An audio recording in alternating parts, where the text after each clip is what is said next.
আমরা এটার সাথে যদি এটাকে যোগ করি, 4 দিয়ে গুণ করে এর সাথে যোগ করি, তাহলে এটা যাবে 0। হুম? ঠিক আছে।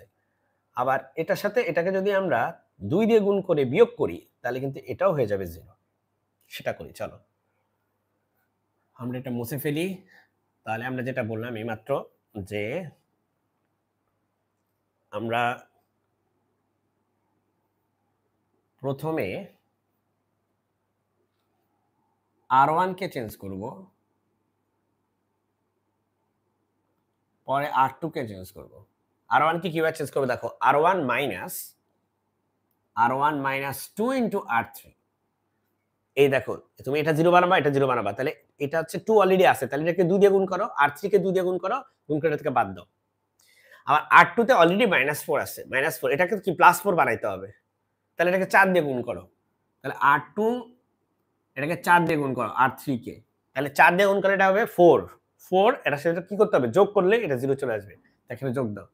এটা বোঝাটা খুব একটা কঠিন কিছু না। তুমি যদি আমি আরো রো অপারেশনে ম্যাথ করাইছি, তুমি যদি রো অপারেশন করতে থাকো, আশা করি তোমার কাছে এটা কঠিন মনে হবে না। রো অপারেশন এত কঠিন কিছু না, ঠিক আছে? Practice is everything. হ্যাঁ, আমি আরো অনেকগুলা লিনিয়ার অ্যালজেব্রা প্লেলিস্ট আছে, সেখানে তুমি অনেকগুলা ম্যাথ আমাকে দেখবে করতেছি আমি।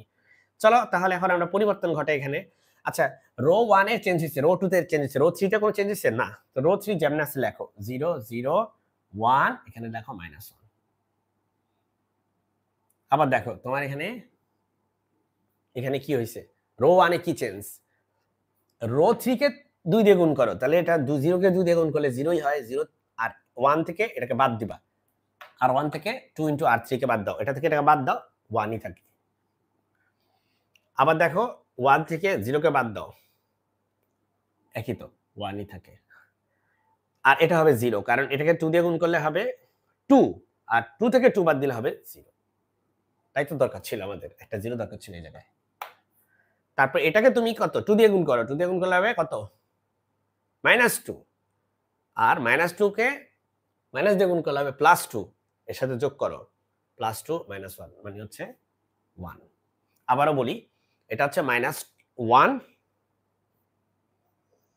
আর তুমি R3 কে গুণ করবা -2 দিয়ে, বা -2 ইনটু R3, R3 কত, -1, তাহলে -1 আর মাইনাসে মাইনাসে +1, এভাবে করে আমরা হিসাব করি। R2 কি হবে, R2 হচ্ছে 4 ইনটু R3, 4 ইনটু R3, এটার সাথে 4 গুণ করলে 0 থাকে, 0 এর সাথে এটা যোগ করলে হবে 0। একই অবস্থা, এটার সাথে 4 গুণ করলে হবে 0, 1 এর সাথে 0 যোগ করলে হবে 1। এখানে 4 দিয়ে গুণ করলে এটা হবে 4, -4 থেকে +4 যোগ করলে হবে 0। ভালো কথা, এটাকে গুণ করলে হবে হচ্ছে -4, আর -4 আর 4 যোগ করলে হবে হচ্ছে 0। সবকিছু ঠিকঠাক হচ্ছে, শুধুমাত্র এই 1 টা ছাড়া দেখো সব ফর্ম তোমার মিলে গেছে একেবারেই। আর শুধুমাত্র এই 1 যেটা, এই 1 টাই হচ্ছে এখানে সমস্যা।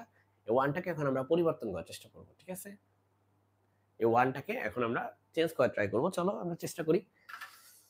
সো এখন আমরা কি করা যেতে পারে? 1 এর জন্য খুব সহজ একটা কাজ করতে পারি। আমরা এখান থেকে এটাকে বাদ দিতে পারি। তাহলে এই 1 1 হচ্ছে কত? 0 হয়ে যাবে। আর বাকিরা তো 0, তার মানে এদেরকে কোনো পরিবর্তন করবে না। চলো আমরা সেটাই করি। আমরা লিখি যে R1 প্রাইম ইকুয়াল টু হবে R1 R2। R1 R2। তাহলে তুমি পাবে এখানে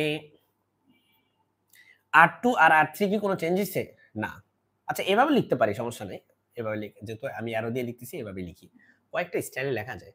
তাহলে এটা হচ্ছে 0 1 0 0 0 0 1 -1, এগুলা কোনো চেঞ্জ নাই। যা আছে তা এভাবে লেখো। যা আছে সেভাবেই লেখো। আর তোমার এখানে কি হবে, এটা থেকে এটা বাদ দিবা। তাহলে এই যে বাদ দিবা না R1 থেকে R2, তাহলে এটা 1 হয়ে যাবে। এটা থেকে এটা বাদ দিলে 0 হয়ে যাবে। এটা থেকে এটা বাদ দিলে 0 থেকে 0 বাদ দিলে 0 হয়ে যায়। 1 থেকে 0 বাদ দিলে 1 হয়ে যায়। একেবারে তোমার কিন্তু মিল চলে আসছে দেখো। তুমি কম্পেয়ার করো সাইড বাই সাইড, তাহলে x এর ভ্যালু হবে 1, y এর ভ্যালু হবে 0, আর z এর ভ্যালু হবে -1। আমরা এভাবে চিন্তা করি আরকি, যে 1 এর সাথে 1 গুণ করলে 1 হয়, 0 এর সাথে 1 গুণ করলে 0 হয়, -1 এর সাথে 1 গুণ করলে কত হয়? -1 হয়। সো x, y, z এর মান হচ্ছে কত? x এর সাথে 1 গুণ করো, y এর সাথে 1 গুণ করো, z এর সাথে 1 গুণ করো। তার মানে x, y, z এর ভ্যালু কত এখানে বলো? 1 0 -1। তাহলে x, y, z হবে হচ্ছে 1, 0, -1।